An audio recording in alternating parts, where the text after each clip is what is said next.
Le bar des supporters sur Maritima, bonsoir à toutes et à tous. Soupe à la grimace en ce début de semaine après cette nouvelle défaite marseillaise, 3-1 sur la pelouse du stade Pierre-Mauroy. Mais plus que la défaite 3-1, c'est la manière avec laquelle elle a été concédée. Bonsoir Karim Attab. Salut les amis. Bonsoir Jacques Bail. Bonsour à tous. Alors Jean-Louis Gasset, c'est pas chercher des excuses. On a été nuls, c'est ce qu'il a annoncé en conf de presse après le match. Quelles sont pour toi les principales explications à cette nouvelle défaite marseillaise ? Il y a plusieurs explications. Tu ne peux pas non plus ne pas parler des absences. Quand tu as parlé des absences, tu regardes ce qu'il y avait sur le terrain. Je ne suis pas persuadé qu'il ait 150 000 solutions non plus. Il a encore donné une chance de se montrer à des joueurs comme Asdin Ounahi, Luis Enrique. On ne va pas accabler Ulysse Garcia, qui n'a pas été le meilleur des mauvais, mais sans doute un des moins mauvais. Quentin Merlin n'y est plus du tout pour l'instant, par exemple. Il y a plusieurs joueurs, il y en a plein. On va pas faire l'énumération de tous les joueurs, mais c'est vrai que ce qui cristallise un petit peu les critiques en ce moment, je pense que dans le top 3 des critiqués, tu as Luis Enrique qui fait un match catastrophique, mais vraiment catastrophique. Quand il faut marquer, il fait une passe en retrait au gardien. Quand il faut attaquer, il revient derrière. Et quand il faut assurer son ballon, il met une passe en profondeur à Jonathan David. Voilà, Samuel Gigot, il a le droit de pas se jeter sur Jonathan David pour pas causer des pénaltys. Amin Harit, il a le droit d'enchaîner les matchs avec un petit peu plus de clairvoyance. Donc, mais comme ça, on peut en faire beaucoup. Donc, une des explications, c'est celle-là. Dans le débrief, les auditeurs hésitaient entre lassitude, colère et même inquiétude. Toi, qu'est-ce qui t'a le plus déplu dans le match ? C'est la lassitude et la façon dont on a abordé ce match. Je pense sincèrement que... Moi, ce qui me gêne le plus, Marc, c'est qu'on s'amuse régulièrement à faire le top et le flop. Là, c'est des tops, il n'y en a qu'un. On me dit un top, c'est Balerdi qui sort son épingle du jeu. C'est pas un top. C'est cet effondrement général. C'est un flop. Voilà, un flop. Voilà. Et ça me gêne vraiment. Comment il est possible qu'une équipe entière sombre complètement comme ça ? D'où ça vient ? C'est complètement anormal. Karim nous a cité les joueurs, mais tu peux tous les mettre dedans. C'est qui a été moins mauvais que l'autre ? Tu te dis, mais c'est pas possible. C'est dans la réflexion, Marc. Je te le dis régulièrement, tu peux manquer une passe, mais c'est l'idée que tu en avais. Quand je vois Jordan Verretou sur le 3e but, l'idée de donner un ballon du pied gauche en l'air qui retombe plein axe, mais d'où ça sort ces idées comme ça ? Donc voilà ce qui me gêne le plus. Dans l'histoire des retransmissions, j'ai rarement senti un Karim Attab aussi désabusé que vendredi soir. Toi, est-ce que tu es plutôt sur de la lassitude, de la colère ou de l'inquiétude ? Non, l'heure est pas à l'inquiétude. Hein. C'est une mauvaise saison. Voilà. Ça, quoi qu'il arrive, c'est une mauvaise saison. Elle peut être sauvée si tu fais 3 exploits en Coupe d'Europe. C'est-à-dire que tu sors Benfica, que tu te qualifies pour la finale et que tu la gagnes.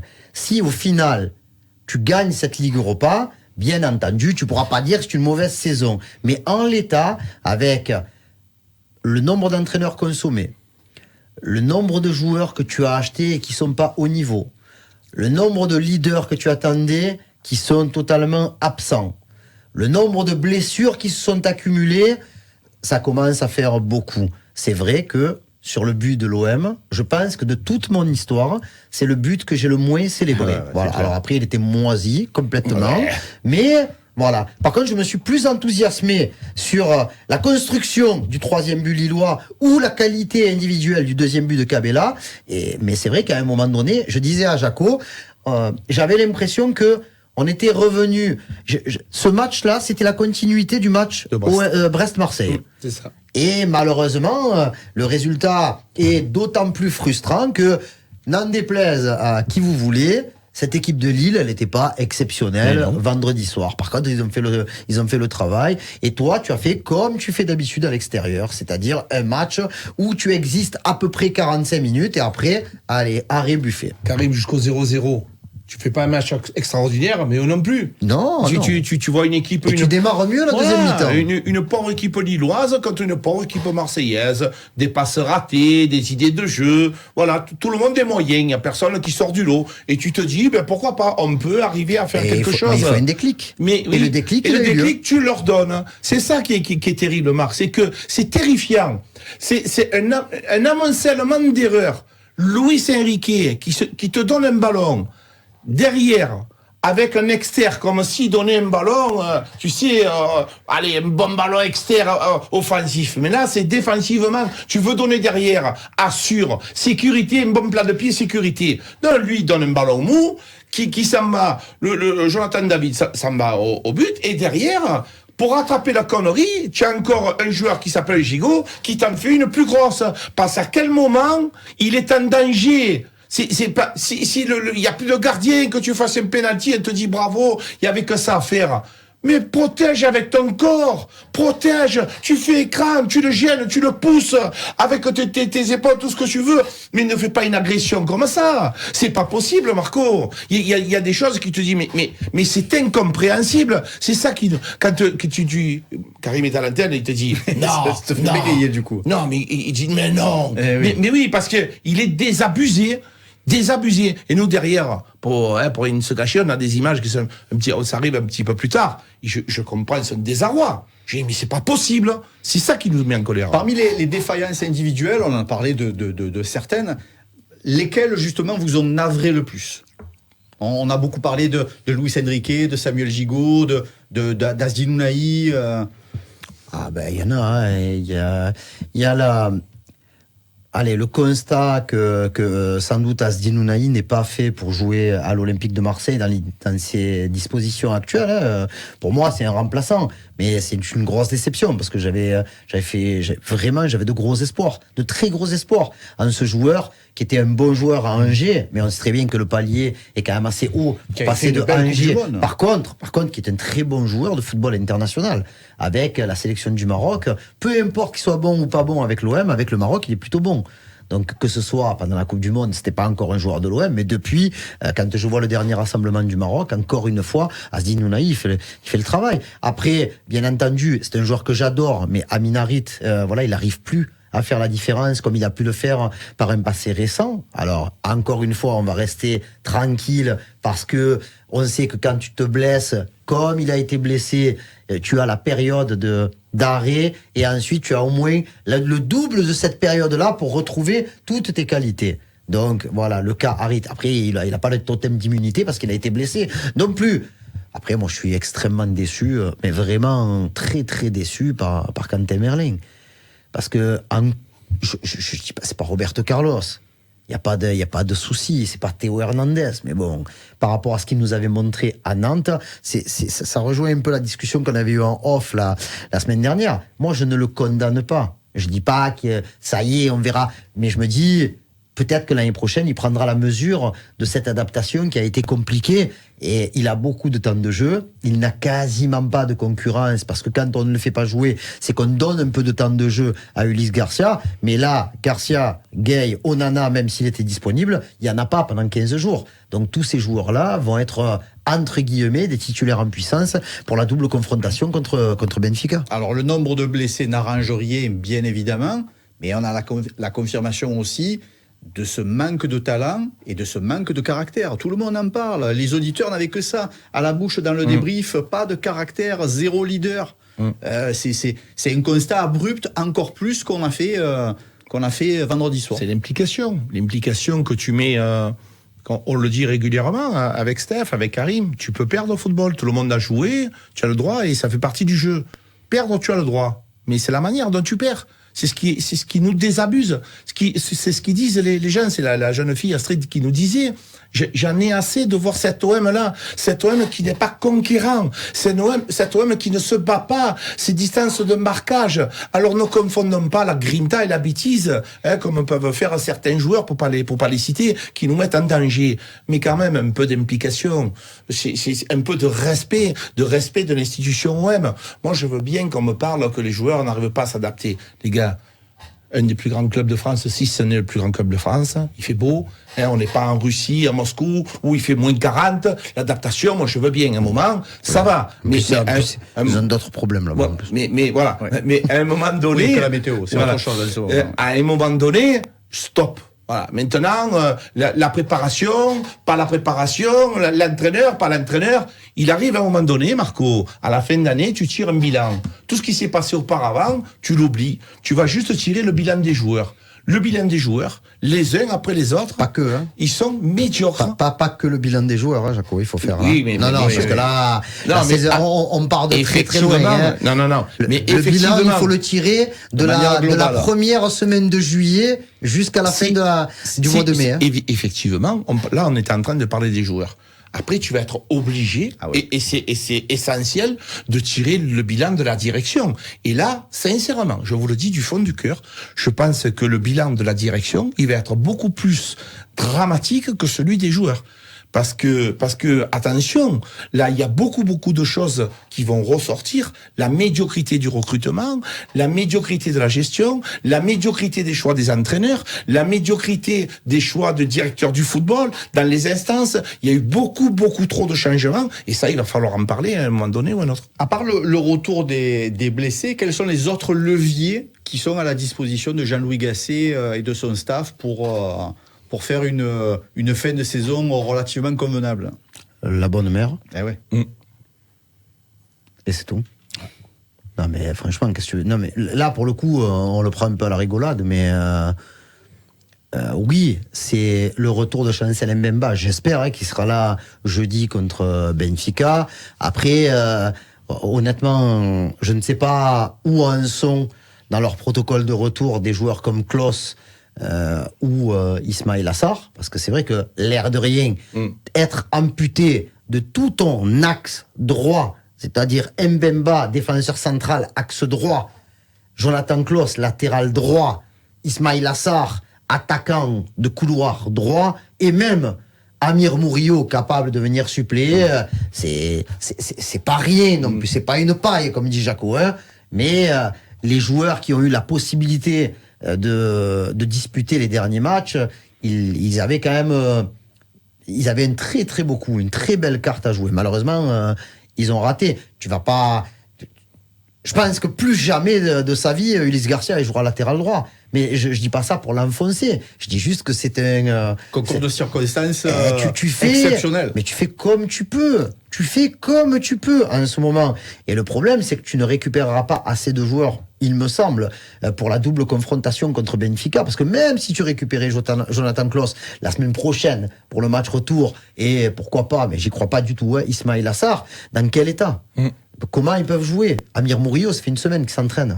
Ça fait une petite semaine. Donc une petite semaine, il sera peut-être sur le banc contre Benfica, mais il va pas pouvoir jouer. Et la différence, c'est qu'on parle de ceux qu'on récupère, mais tu sais que contre Benfica, il y a 2 joueurs qui ont démarré le match contre Lille qui ne seront pas là. Garcia et Gay. Alors pour Garcia, les gens vont dire ouais, mais c'est pas trop grave. Bon, heureusement qu'il était là quand même, parce que sinon, je sais pas, c'était pas un adjoint qui allait jouer latéral droit.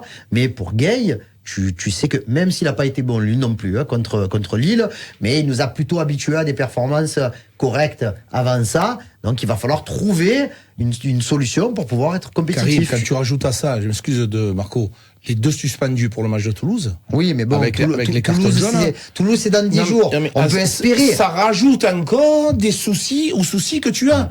C'est pour ça que je dis régulièrement, la grinta c'est bien, l'implication c'est bien, sauf qu'après ça te punit encore une équipe amputée de blessés. Tu rajoutes à ça, parce que les blessés ils vont revenir, ils seront pas en pleine forme, et tu te rajoutes encore 2 suspendus. Les gars, ça fait beaucoup. Hein. Karim, tout à l'heure, disait qu'il s'était presque plus enflammé pour la manière dont avait été marqué le but lillois. On a eu un retour comme ça un peu dans le débrief avec un auditeur qui nous disait j'ai eu envie de voir l'OM jouer comme Lille vendredi soir. C'est chaud quand même d'avoir envie de ce genre de truc. Oui, une partie du match, ils nous ont mis en difficulté avec des choses simples, les gars, je rassure. Le but de Rémi Cabella, il est beau. Mais je pense que Amin Harit, normalement, est capable de faire ce genre d'action. Je ne serais pas étonné. Le problème, c'est qu'on n'a plus de talent. On est étonné de voir un but avec 4 passes, 4 bons contrôles et 4 bons décalages. On est étonné de ça. Mais tu te rends compte? Moi, c'est ça qui me choque. C'est que combien de fois l'Olympique de Marseille n'a pas réussi à se faire 5 passes d'affilée? Et quand je te dis 5 passes, c'est 5 belles passes, bien frappées, bien contrôlées, avec des bonnes idées, avec des décalages et de couper des lignes. Jamais. On ne le fait jamais. Donc quand tu vois une équipe adverse qui te met une difficulté sur 3-4 passes, c'est encore une fois, tu as des décalages parce que les joueurs, ils sont mal positionnés. C'est ça. On dézone régulièrement. C'est pour ça que tu arrives à trouver des espaces dans la défense marseillaise. Et ça m'inquiète. Est-ce que vous avez l'impression que l'état de grâce, la nouveauté qui était celle de l'arrivée de Jean-Louis Gasset, qui a permis, entre autres, d'avoir les 5 victoires consécutives, a laissé la place chez l'entraîneur marseillais, un agacement envers ses joueurs plutôt que de l'affection qu'il a pour eux? Non, l'affection, elle est toujours là. Après Jean-Louis Gasset, dans l'intimité, il est catastrophé. Mais il est catastrophé aussi parce qu'il se dit, le football va tellement vite. On n'est pas dans une situation où tu as les mêmes joueurs avec lesquels tu as gagné tes 5 matchs et tu en perds 4 d'affilée. Franchement, hein, honnêtement, on va pas revenir sur ce moment-là, mais cette trêve de mars, il y a le diable qui est rentré dans le vestiaire, c'est pas possible. Oh. Tu perds 5 joueurs et les mecs qui ont été touchés juste avant parce qu'il y avait beaucoup d'enchaînements, notamment comme un Balerdi, Gigot qui a mis du temps à revenir, Rongier qui est toujours pas là, Onana qui les enchaîne. La seule bonne nouvelle, c'est Murillo qui va revenir avec pas mal de semaines d'avance. Mais Onana, j'ai pas la confirmation officielle, mais qu'on me dise pas, il y a eu une rechute, c'est obligé. Bien sûr. Il a eu un petit pépin musculaire avant d'aller à Villarreal, même s'il n'aurait pas pu jouer, hein, puisqu'il n'était pas autorisé par l'UEFA. Mais par contre, en 15 jours de trêve, tu te remets.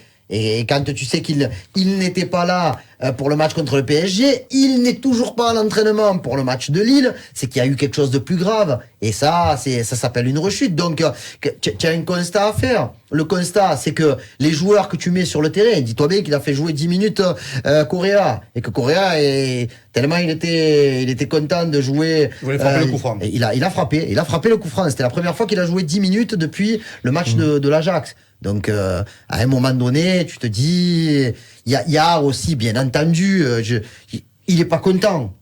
Jean-Louis Gasset, il est pas content du tout de ce qu'il voit. Mais il faut pas les exonérer, loin de là, hein, parce qu'il faut les responsabiliser, les joueurs, hein, tout comme le staff. Mais à un moment donné, tu dois juste faire le constat que les joueurs que tu as à ta disposition, c'est pas suffisant, quoi. Mais il a juste dit, moi j'aime bien ça aussi. Qu'est-ce que tu veux que, c'est pas parce que tu aimes les gens, que ce soit ta famille, tes enfants, ta femme, c'est pas parce que tu lui dis que tu es pas content que tu ne l'aimes plus. Là, qu'est-ce que tu veux qu'ils disent? Ouais, ils ont fait le maximum. Ils passeraient pour un idiot. On a été nuls. On n'a pas été bon. Voilà. Je suis pas content. On a donné le match. Voilà, on a donné le match et c'est juste vrai. Par contre, tu peux dire dans les vestiaires, les gars, ça n'empêche rien, l'amour que j'ai pour vous, hein. Ça n'empêche absolument rien. Je vous aime tous. Par contre, ce soir, vous avez été mauvais. Voilà. On peut le dire des choses pareilles. Ça n'empêche rien, hein. Après, le truc, honnêtement, hein, je sais que les gens, c'est un mal pour un bien et compagnie. Au moins, on arrête de parler de la Ligue des Champions. On n'est pas taillé pour y aller. Mais sérieux. Après, le problème qu'il y a, c'est que le fait de mettre un mouchoir sur l'histoire de la Ligue des Champions, ça aboutit à des comportements et des réactions d'auditeurs pendant le débrief, notamment, qui disaient « Moi, j'attends plus rien de l'OM cette année ». Ben ouais, mais est-ce que c'est ça qui est pas le plus compliqué? Non, mais c'est une erreur. Mais après, les supporters. Mais non, mais toi, tu parles de réaction de supporters 20 minutes après le match. Oui. Oh, c'est. Ils pensent différemment aujourd'hui, tu penses? Moi, il a fallu du temps. Il y a des gens qui me parlaient après le match. Il y a des gens, il y a même des gens. Il y a même des gens qui passent à la télé, avec qui je suis vraiment collègue, sont venus me parler, j'ai même pas répondu. Et il a fallu qu'ils m'envoient un texto le samedi pour me dire, ça va mieux, c'est bon. Non, mais bon, à un moment donné, tu accuses le coup. Et c'est vrai que tu morfles. Mais, non, aujourd'hui, il faut juste te dire, tu as encore des choses à jouer. Tu as tu as un quart de finale de Ligue Europa qui est exceptionnel à ce niveau, à jouer contre Benfica. Attention, hein, j'ai regardé les 2 derniers matchs de Benfica, ça fait peur. Oui. Mais un championnat, il faut essayer. Je dis pas d'aller le faire, parce qu'aujourd'hui, tu es capable de rien prédire. Mais il faut essayer en 6 journées d'aller chercher la 5e ou la 6e place. Jaco, justement, dernière petite question pour ce soir. L'OM est 8e au classement de Ligue 1, à 10 points du 4e Lille, à 4 points du 6e Lens, et avec juste un petit point d'avance sur Lyon qui revient du Diable Vauvert. Est-ce qu'il faut regarder devant ou est-ce qu'il faut regarder derrière? Alors, je vais pas te répondre à ta question, Marc, parce super. que non, je vais te J'ai bien dire. fait Il va juste te dire ce qu'il a mangé à midi. Non, moi chérie, elle est très pertinente ta question, sauf que malheureusement aujourd'hui l'Olympique de Marseille est lié, son destin est lié au médical, c'est-à-dire savoir le nombre de joueurs que tu vas pouvoir récupérer, et à ce moment-là on pourra faire un bilan en essayant d'espérer là aujourd'hui. Imagine-toi quand tu es l'entraîneur de l'OM, Marc, tu n'es pas capable de faire un système différent contre une équipe différente, avec un système, une possibilité de jouer différemment, tu ne le peux pas. Il n'a pas de choix tactique. Il est obligé de prendre ce qu'il a et de faire en sorte de. Donc c'est très compliqué aujourd'hui de savoir, de prévoir qu'est-ce qu'on va pouvoir faire même contre une petite équipe. Donc j'espère de tout cœur, si on avait la chance et le bonheur de récupérer déjà Chancel Mbemba, les gars, l'équipe elle n'est pas la même. Hein. Chancel Mbemba, Balerdi, on est déjà dans une équipe totalement différente. Qui joue à droite? Pardon? Qui joue à droite? Qui joue à droite, ouais. Mais déjà, Chancel Mbemba, Karim, est capable de faire une couverture droite avec un joueur qui n'a pas l'habitude de jouer arrière droit. C'est le seul avantage. Parce que si tu dis tout... Tu sais qui c'est qui joue à gauche? Tu sais qui c'est qui joue à gauche? Personnellement... Non, mais je te pose une question. J'ai dit Maria. Oui, jusque-là. Là, t'es... Mais Karim, moi, personnellement, j'ai mon idée. Mais je sais très bien qu'il ne la fera pas. Mais j'ai mon idée. Oui, il mettra pas Verretou, non. Allez, place à la Ligue Europa. Jeudi soir, en effet, pour revenir un petit peu sur quelque chose d'autre que la Ligue 1 qui nous fait vraiment du mal ces derniers jours et ces dernières semaines. C'est tout pour ce soir. Merci les frérots, merci Karim. Merci les amis. Merci mon Jaco. Merci les gars. On n'a pas parlé des supporters ce soir. On n'a pas parlé des supporters. Il faudrait en toucher quand même 2 mots parce qu'il y a quand même des inquiétudes, des interrogations. Vous en parlerez demain. On en parlera largement oui, demain. Vous en parlerez demain parce que le sujet est vraiment trop long à développer, mais on espère que le bon sens va l'emporter pour tout le monde. Allez, retour sur l'histoire des supporters, déplacement ou pas, du côté de Benfica, et pour les Lisboètes aussi au Vélodrome. On verra ça demain à cette même place. Merci les frérots, belle fin d'après-midi sur Maritima et à demain.